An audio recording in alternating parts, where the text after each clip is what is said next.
What's going on YouTube? It is Fishing with Wes. So yesterday had a really good day out on Clark Hill. Fish are already moved up shallow in the back of coves and creeks. They are on bed. Every fish that I caught was on a bed yesterday in less than a foot of water, which is great because this boat will float, and I'm pretty sure about 4 inches.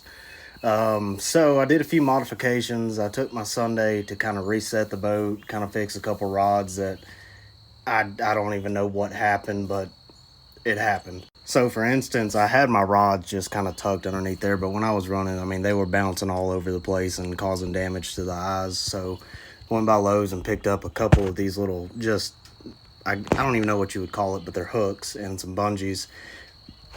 So, I got them strapped down here and I got it strapped down there, and then they come back over to here behind the seat. They're out of my leg room.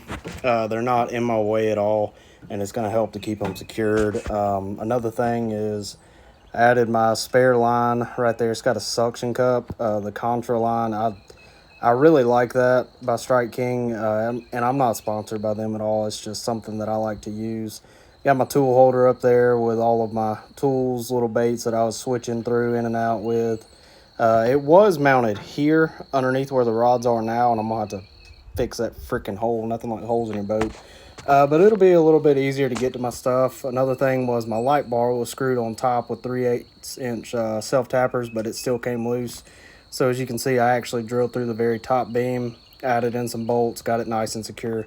It should not come off anymore. The Minn Kota 45 pound, it did fantastic all day on a Group 29 lead acid battery. Eventually I'm going to upgrade to some lithium, but it's just not in the cards right now. So the Millennium seats, they were super comfortable. It was very windy yesterday on Clark Hill, and it was pretty choppy, and I stayed comfortable all day long in them. So again, if you're in the market for new boat seats, Millennium, I know they're like $1.20 a pop, but it's so worth it to do. But yeah, no, got the boat reset. Everything did good.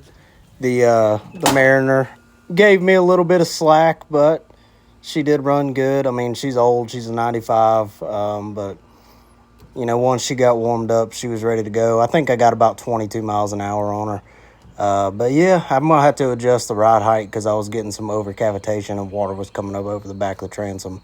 But I did bump it up one more notch, and I'm going to try that again this weekend coming up to see how it does. But yeah, other than that, it was a successful trip, and caught about 8, I believe, and all throwing Texas rig, couple spot remover catches on some rocky points that I was fishing off of Main Lake. But yeah, I drove up to Hester's Ferry, fished a little bit in Cooters Creek, and the big rock point. If you've ever fished on Clark Hill, when you take a right onto Broad River and you're going back towards Cooter Creek, that big rock point, I was catching some on spot remover out there. But mainly everything I was catching was Texas rig and a foot of water. So if you're out there and you hadn't gone fishing yet, just take your boat and go because they're on bed and they ain't gonna be there for long. So tight lines, and thanks for watching.